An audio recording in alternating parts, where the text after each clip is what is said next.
We're reading Two Train Rides from my book of short stories, John Wright Jr. Train ride number 1. When I was 9 years old, my dad arranged for me to ride the train to visit my Mama and Papa Wright, his parents, and my grandparents in St. Petersburg, Florida. I had never ridden a train before. I was excited, but anxious.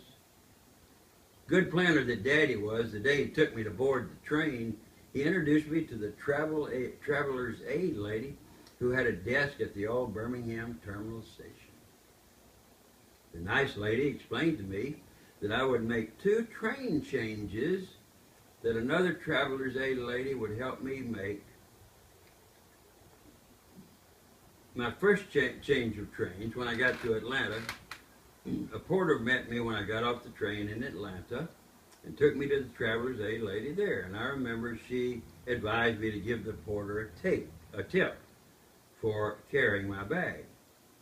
It was my first introduction to the custom of tipping. I was only 9 years old.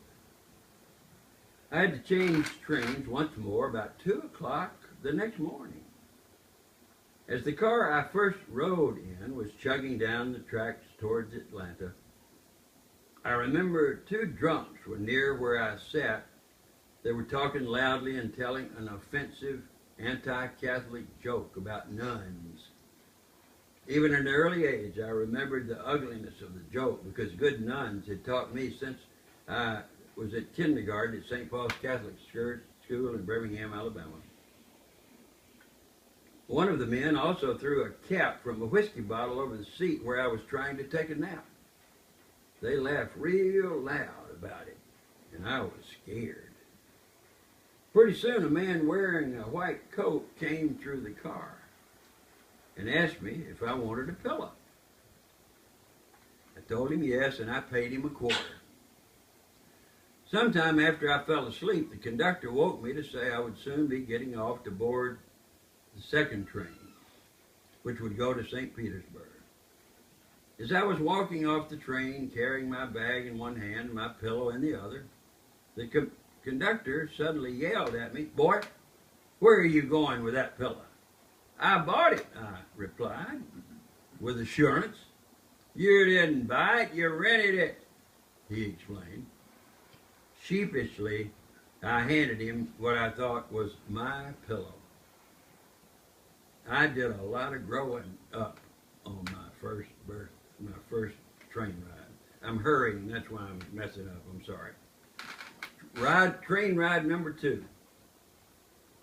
As a sophomore at St. Bernard College in Cullman, Alabama in 1947, I was traveling by train to a conference in Dayton, Ohio to represent a student organization of which I was president.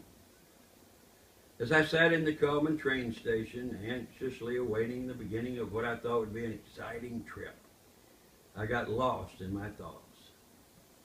I didn't realize that the northbound and the southbound L&N Pan American train stopped in Cullman within a minute of each other. So when the dispatcher called Pan American over the loudspeaker, I picked up my bag, boarded the train, and took a seat. As the train moved away from the station, I stopped the conductor and asked, "What time will we get to Louisville where I need to change trains for Dayton?" "Son, this train is going to Birmingham," he said. I was shocked, to say the least, that I had absent-mindedly boarded the southbound train. Well, when the train reached Birmingham, I boarded a northbound train to start my trip to Dayton all over. Well, I was asleep when we passed through Dayton many hours later and ended up in Detroit, Michigan.